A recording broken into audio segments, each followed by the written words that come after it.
بسم الله الرحمن الرحيم. الحمد لله رب العالمين وبه نستعين والصلاة والسلام على نبينا محمد وعلى آله وصحبه ومن تبعهم بإحسان إلى يوم الدين وبعد.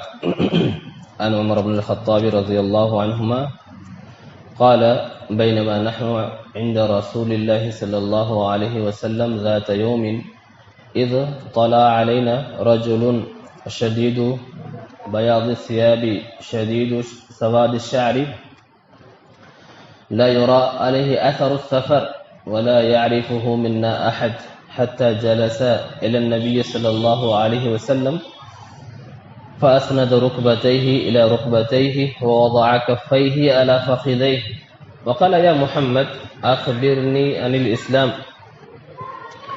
قال أن تشهد أن لا إله إلا الله وأن محمد رسول الله وتقيم الصلاة وتؤتي الزكاة وتصوم رمضان وتحج البيت إن استطعت إليه سبيلا. قال صدقت. قال فعجبنا له يسأله ويصدقه. قال فأخبرني عن الإيمان. قال أن تؤمن بالله وملائكته وكتبه ورسله واليوم الآخر وتؤمن بالقدر خيره وشره. قال صدقت. قال فأخبرني عن الإحسان. قال أن تعبد الله كأنك تراه فإن لم تكن تراه فإنه يراك. کل ہم نے یہ حضرت جبرائیل علیہ السلام نے آ کر کے لوگوں کو جو دین کی تعلیم دی یا انہوں نے آ کر کے اللہ کے نبی صلی اللہ علیہ وسلم سے مختلف سوالات کیے اور اللہ کے نبی صلی اللہ علیہ وسلم نے ان کے سوالات کا جواب دیا، اور مقصد یہی تھا کہ لوگوں کو دین سکھلایا جا سکے، لوگوں کو اللہ کی شریعت، اللہ کے دین کے بارے میں جو ہے آگاہ کیا جا سکے. اس لیے کہ حدیث کے آخر میں جب اس کا تیسرا حصہ آئے گا تو ہم پڑھیں گے اور سنیں گے کہ اللہ کے نبی صلی اللہ علیہ وسلم نے جبرائیل علیہ السلام عمر رضی اللہ عنہ کو کہا کہ کیا آپ کو پتا ہے یہ جو کون آیا تھا؟ انہوں نے کہا کہ نہیں مجھے نہیں پتا. تو آپ صلی اللہ علیہ وسلم نے انہیں بتلایا کہ یہ جبرائیل علیہ السلام تھے جو آپ کو دین سکھلانے آئے تھے. اور کل جو اس کا پہلا حصہ تھا اس کے بارے میں ہم لوگوں نے مختصر سی باتیں جو ہے جانی ہیں، اگرچہ کہ ہم اس کو پھیلائیں تو بہت زیادہ جو ہے پھیلے گا، لیکن مقصد ابھی فی الوقت یہ ہے کہ اس کے معانی کو مختصر طور پر جو ہے واضح کیا جائے. تو کل ایمان کے بارے میں سوال ہوا، اسلام کے بارے میں سوال ہوا، اور اسلام کے 5 بنیادی ارکانوں کی مختصر جو ہے وضاحت ہوئی. اور حضرت جبرائیل علیہ السلام جو آپ کے پاس جس ہیئت میں آئے، سفید کپڑے، سیاہ ایک دم جو ہے سیاہ بال، سفر کے آثار نہیں ہیں اور کوئی ان کو پہچانتا نہیں ہے، اور ایک آدمی کی شکل میں آئے. اور ہم نے کل آپ کو بتلایا کہ فرشتے عموماً انسان کیا نہیں کر سکتے، فرشتوں کو وفات سے پہلے ان کی اصلی حیات پہ نہیں دیکھ سکتے، وفات کے وقت ہی دیکھ سکتے ہیں اور وفات کے بعد ہی جو ہے گویا کہ ان کو اصلی حیات پہ دیکھ سکتے ہیں. اسی لیے جبرائیل علیہ السلام جو ہے آپ کے پاس ایک عام آدمی کی شکل میں آئے. اور عموماً جبرائیل علیہ السلام جب آپ کے پاس آتے تھے تو دحیہ کلبی نامی صحابی کی جو ہے صورت میں آیا کرتے تھے. اور جو آخری بات تھی ہماری کہ حج کریں اگر طاقت ہو تو، اس لیے کہ حج کے کیا ہے بہت سارے اخراجات ہیں. انسان جو ہے حج کرنے جب جاتا ہے تو اسے بہت سارے دشواریوں کا سامنا کرنا پڑتا ہے. جو لوگ حج کرنے گئے ہوں گے انہیں معلوم ہوگا کہ کتنی پریشانی ہوتی ہے حج کرنے میں. اسی لیے اللہ تعالیٰ نے اللہ کے نبی صلی اللہ علیہ وسلم نے یہ شرط بتلائی، ان استطعت الیہ سبیلا، اگر آپ کو حج کرنے کی طاقت ہے تب آپ جو ہے حج کریں. حج کرنے کی طاقت میں یہ باتیں شامل تھیں کہ آپ کے پاس کیا ہونے چاہیے، حج کے اخراجات ہونے چاہیے، اور یہ بھی ہونا چاہیے کہ آپ صحت مند ہوں، طاقتور ہوں، تاکہ آپ حج کے اعمال کی ادائیگی آسانی سے کر سکیں. آج کا جو سوال ہے جبرائیل علیہ السلام کا وہ ایمان کے بارے میں ہے، وہ ایمان کے بارے میں ہے، اور انشاءاللہ وقت بچا تو احسان کے بارے میں بھی ہم تھوڑا سا جان لیں گے. ایمان ہم جانتے ہیں کہ ایمان کے 6 ارکان ہیں، جیسے کہ یہاں پہ جبرائیل علیہ السلام نے ایمان کے 6 ارکان کا ذکر کیا۔ اللہ پر ایمان، اللہ کی کتابوں پر ایمان، فرشتوں پر ایمان، رسولوں پر ایمان، تقدیر پر ایمان، آخرت پر ایمان۔ تو یہ ایمان کے 6 ارکان ہیں جو اللہ کے نبی صلی اللہ علیہ وسلم نے جبرائیل علیہ السلام کے سوال کے جواب میں بتلائے۔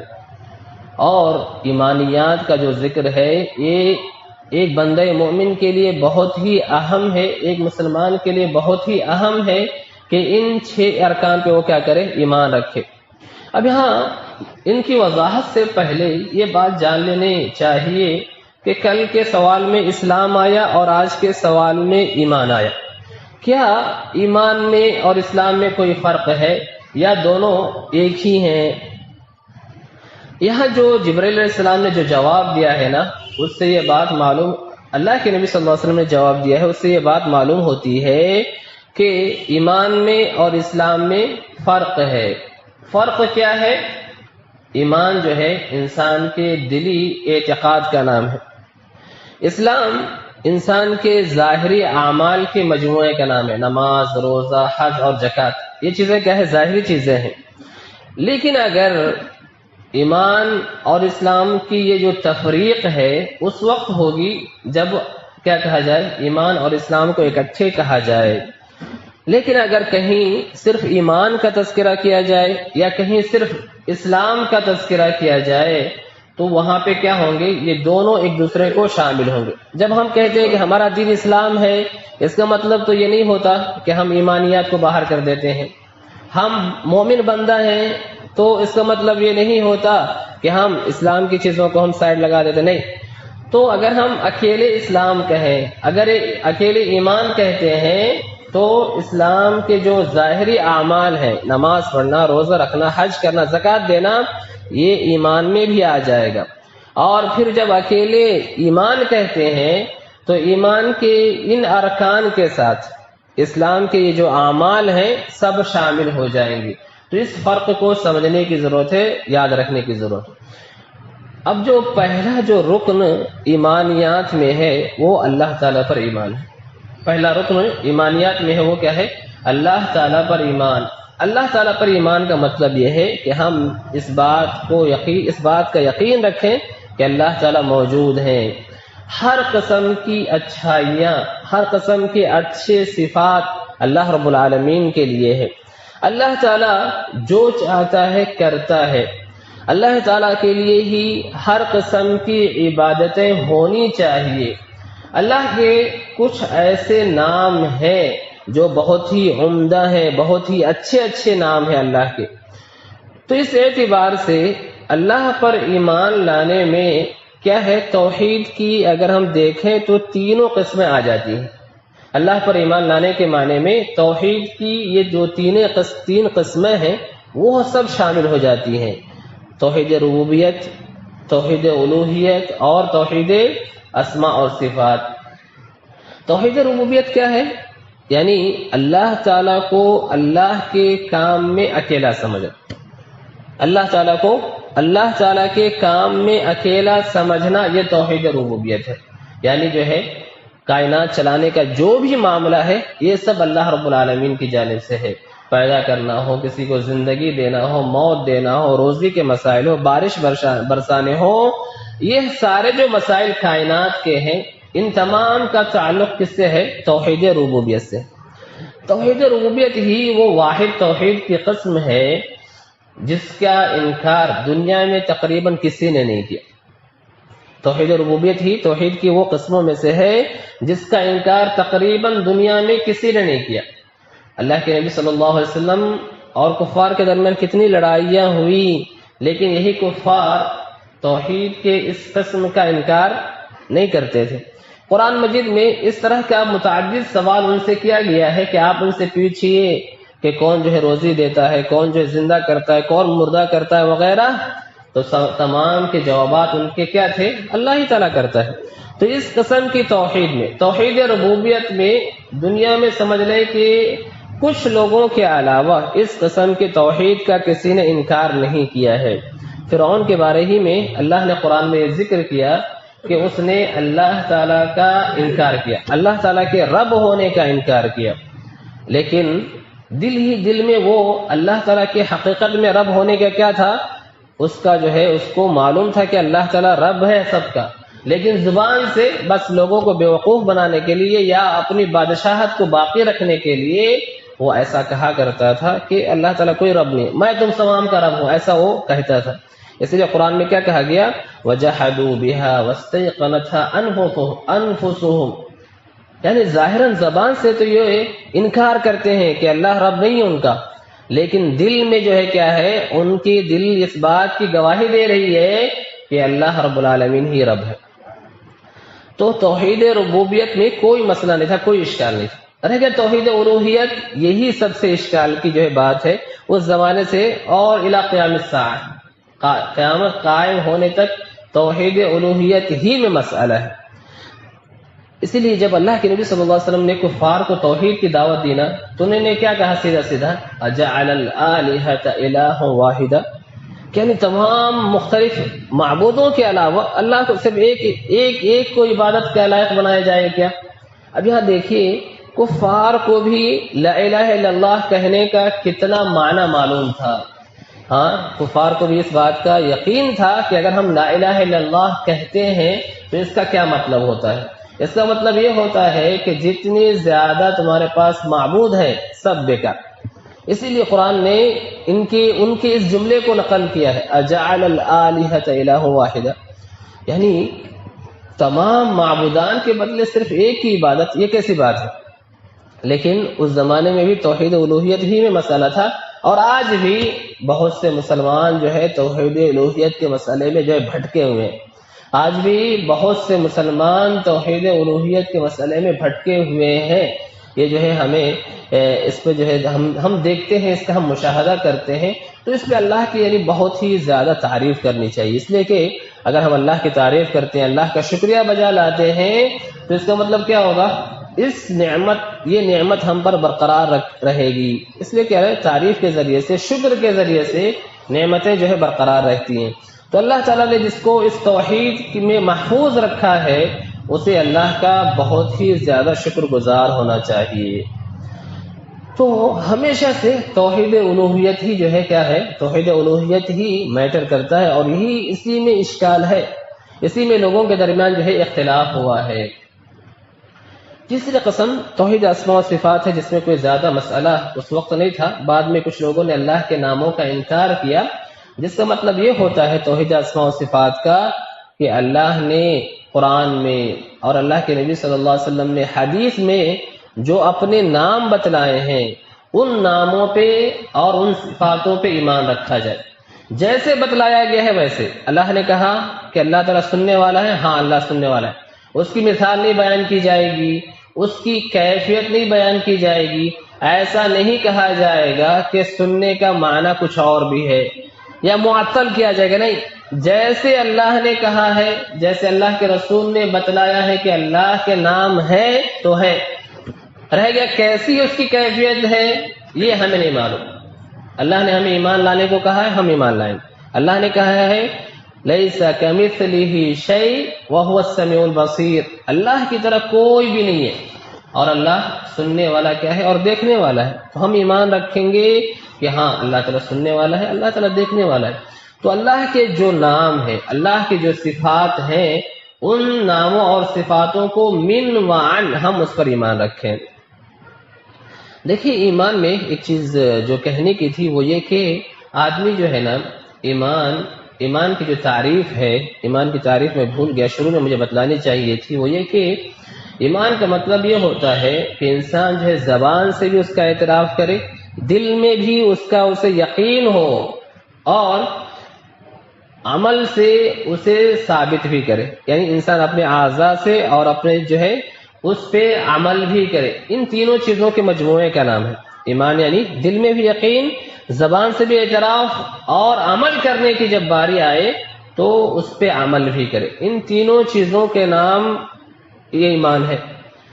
اب کوئی آدمی فرض کرے کہ مثلا زبان سے ایمان لانے کا دعویٰ کرتا ہے لیکن دل میں کچھ نہیں ہے، تو ایسا ایمان کوئی کام کا نہیں۔ اور ایسا ہی ایمان منافقوں کا تھا نا، ایسے ہی مومنوں منافقوں کا ایمان تھا. وہ ظاہراً آ کے کہتے تھے کہ ہم آپ پر ایمان لاتے ہیں، لیکن دل میں ایمان نہیں تھا. تو اللہ نے ان کے بارے میں کیا کہا؟ ان المنافقین فی الدرک الاسفل من النار، کہ جو آدمی زبان سے ایمان کا دعویٰ کرتا ہو اور اس کا دل جو ہے ایمان سے خالی ہو، تو ایسے لوگوں کے بارے میں کیا ہے کہ وہ سب سے جہنم کے نچلے گڑھے میں ہوں گے، نعوذ باللہ. ایسے ہی دل میں ایمان ہو لیکن زبان سے اس کا اظہار نہ کرتا ہو تو بھی وہ کیا نہیں ہوگا؟ تو بھی وہ مومن نہیں ہوگا. اللہ کے نبی صلی اللہ علیہ وسلم کے زمانے میں جو یہودی تھے، حتیٰ کہ کفار مکہ آپ کے سچے نبی ہونے کو دل سے مانتے تھے. حتیٰ کہ آپ کے چچا ابو طالب وفات کے وقت تک گویا کہ وہ آپ صلی اللہ علیہ وسلم اس کے لیے کوشش کرتے رہے نا، ایمان لے آؤ ایمان لے آؤ، لیکن بندہ زبان سے کیا نہیں کیا؟ زبان سے ایمان نہیں لایا. اسے معلوم تھا بندے کو محمد کیا ہے؟ سچا نبی ہے، اس کا دین سچا ہے. اس نے اشعار بھی کہے کہ مجھے معلوم ہے کہ محمد کا دین سب سے صحیح ہے، پھر ایمان کیوں نہیں لا رہے ہو؟ مجھے اپنے قوم کے مسئلہ ہے، اپنے باپ داداؤں کے دین کا مسئلہ ہے، اس کی وجہ سے ایمان نہیں لایا. دل میں یقین ہے، دل میں یقین ہے کہ محمد کا دین صحیح ہے، لیکن زبان سے اعتراف نہ کرنے کی وجہ سے وہ کیا نہیں ہوا؟ مومن نہیں ہوا. ایسے یہودی بھی اچھی طریقے سے جانتے تھے کہ اللہ کے نبی صلی اللہ علیہ وسلم بالکل صحیح ہیں، اسی لیے وہ لوگ مدینے میں آ کے آباد ہوئے تھے، ہے کہ نہیں؟ یہودی جو مدینے میں جو آئے تھے ان کے بارے میں یہی بات ہے کہ وہ اللہ کے نبی صلی اللہ علیہ وسلم کو تلاش کرتے ہوئے مدینہ میں پہنچے تھے. قرآن نے ان کے بارے میں کہا یعرفونہم کما یعرفون ابناءہم. یہ جو یہودی ہے نا، نبی کریم صلی اللہ علیہ وسلم کو ایسے ہی جانتے ہیں جیسے کہ وہ اپنے بال بچوں کو جانتے ہیں. آدمی کو اپنے بال بچوں کے بارے میں پورا علم ہوتا ہے، ویسے ہی گویا کہ یہ یہودی آپ کو جانتے ہیں. لیکن دیکھیے دل میں ایمان تو تھا، دل میں جو ہے اعتراف تھا، زبان سے نہیں ہوا. یہودیوں وہ کیا ہے؟ مومنین میں ان کا شمار نہیں ہوا. تو پہلا ایمان کے رکنوں میں سے ان تؤمن باللہ، اللہ پر ایمان. اللہ پر ایمان کے بعد جو دوسرا جو مرحلہ آتا ہے اللہ کے فرشتوں پر ایمان ہے نا.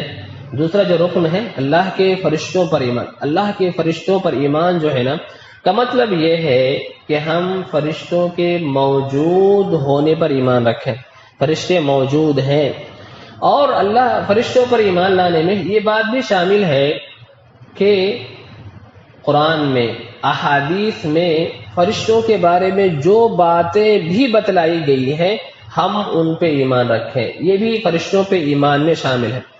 فرشتوں کے بارے میں اگر بات کی جائے تو اس کے لیے بہت وقت لگے گا، بہت ہی گھنٹہ لگے گا. انشاءاللہ میرا ارادہ ہے کہ ابھی کہ اللہ نے توفیق دی تو فرشتوں سے متعلق ایک مستقل طور پر ہم جو ایک بہت لمبی گفتگو کریں گے انشاءاللہ. تو فرشتے جو ہے نا یہ اللہ کے نورانی مخلوقات ہیں. اللہ نے ان کو جو ہے نور سے پیدا کیا. صحیح مسلم کی روایت ہے خلقت الملائکۃ من نور، اللہ نے فرشتوں کو نور سے پیدا کیا ہے.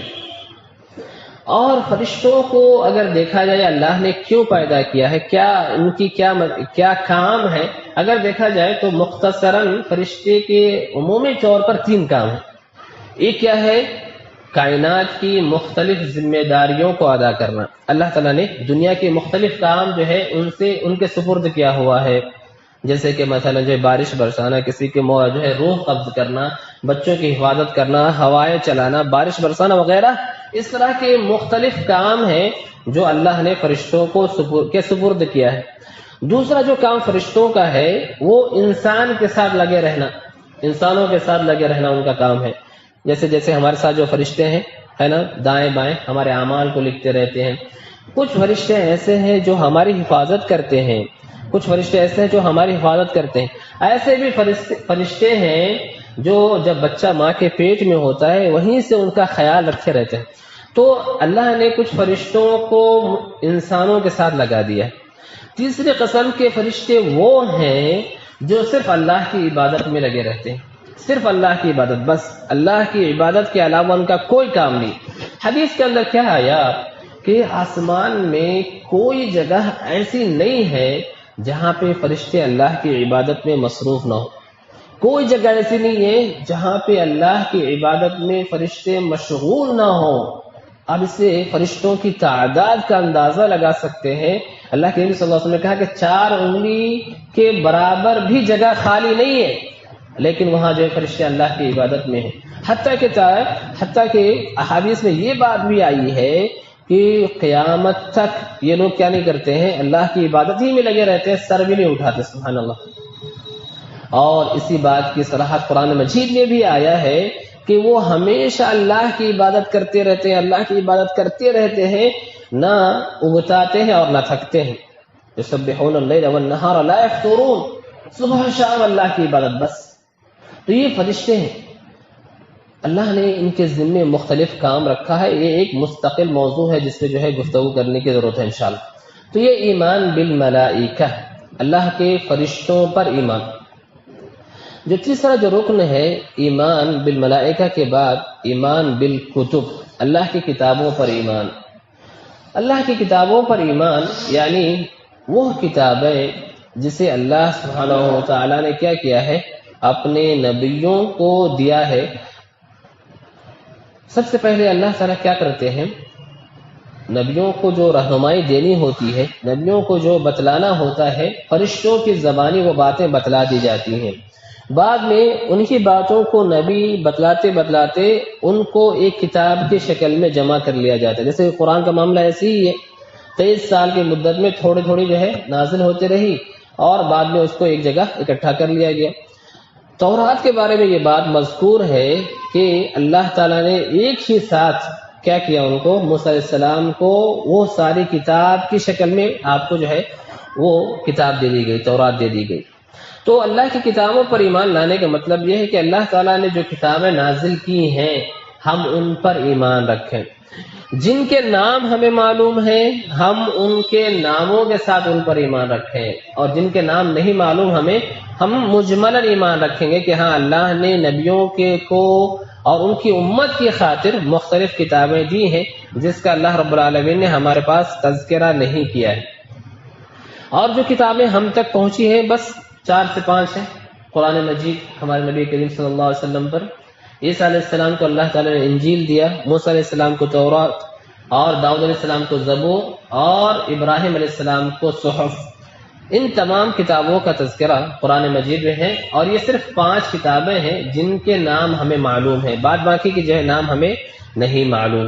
تو جن کتابوں کے نام ہمیں معلوم ہیں ان کتابوں پہ نام کے ساتھ ایمان رکھا جائے، اور جن کے نام ہمیں نہیں معلوم ہے ان پہ اجمالاً ہم ایمان رکھیں گے کہ اللہ نے اپنے مختلف نبیوں کو، مختلف قوموں کو اللہ نے جو ہے کتابیں دی ہیں، صحیفے دیے ہیں. اللہ پہ کی کتاب پر ایمان لانے کے بعد اللہ کے رسولوں پر ایمان کی باری آتی ہے. اللہ کے رسولوں پر ایمان، اور ہمیں یہ بات اچھے سے معلوم ہے کہ اللہ سبحانہ و تعالیٰ نے لوگوں کی رہنمائی کے لیے، مختلف قوم کی رہنمائی کے لیے بہت ہی زیادہ انبیاء کرام علیہ السلام کو بھیجا ہے، اور ان کی تعداد ہمیں نہیں معلوم. ان کی تعداد کیا ہے ہمیں نہیں معلوم. قرآن مجید میں 20 سے 25 انبیاء کرام علیہ السلام کا ذکر آیا ہے اور ان کے نام آئے ہیں.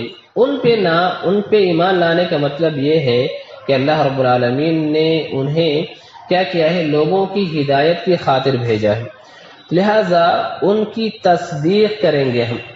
ان پہ ایمان لانے میں یہ بھی داخل ہے کہ یہ اپنی قوم کے بہت ہی چنندہ لوگ تھے، بہت ہی نمائندہ لوگ تھے.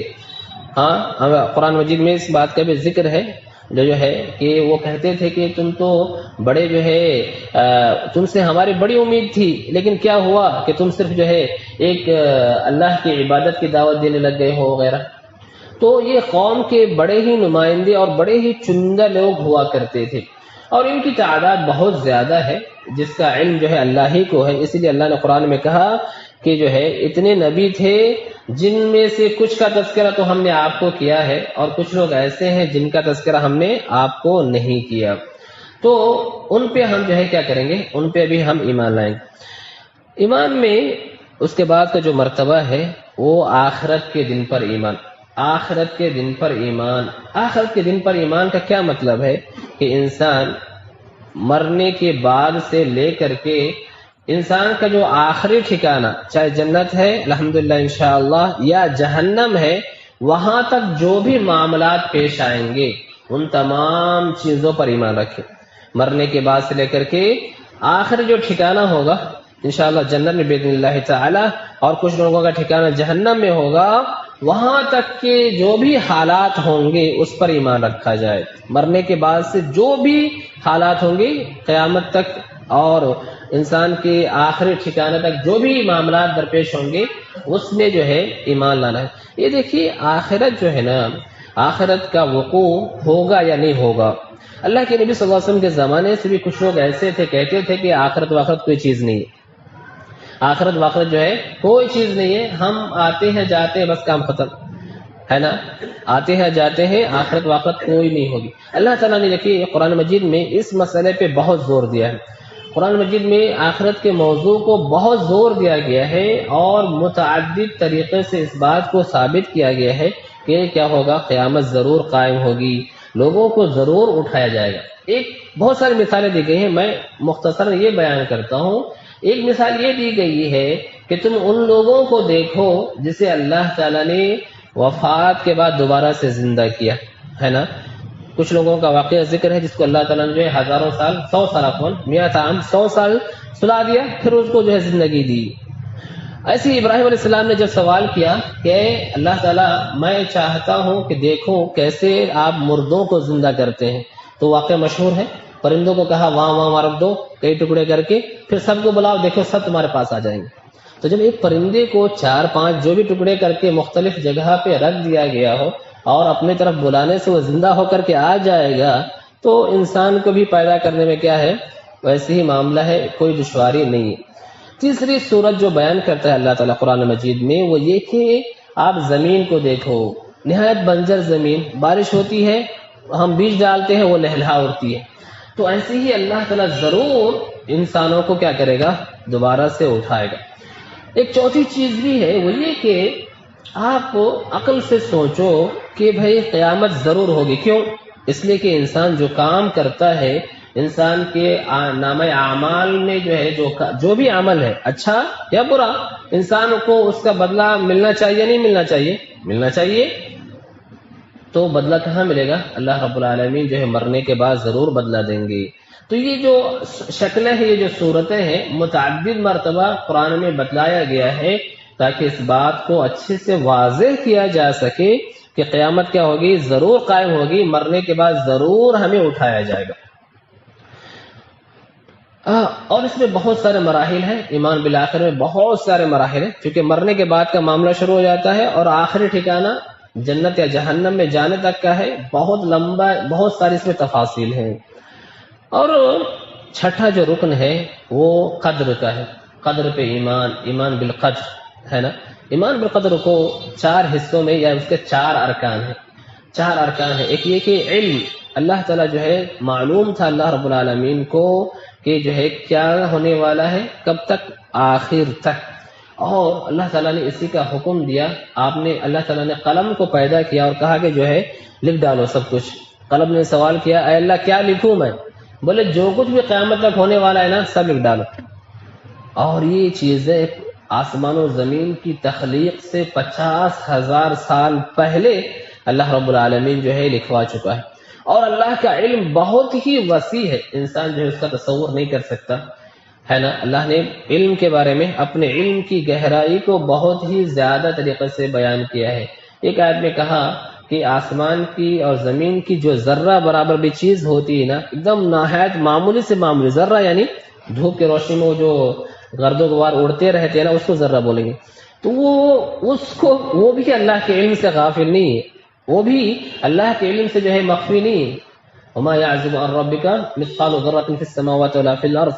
آسمان و زمین کی ذرہ برابر بھی چیز اللہ کے علم سے غافل نہیں. اللہ کے علم کا ہم تصور نہیں کر سکتے. حتیٰ کہ اللہ نے کیا کہا، وما تسقط من ورقة الا يعلمها.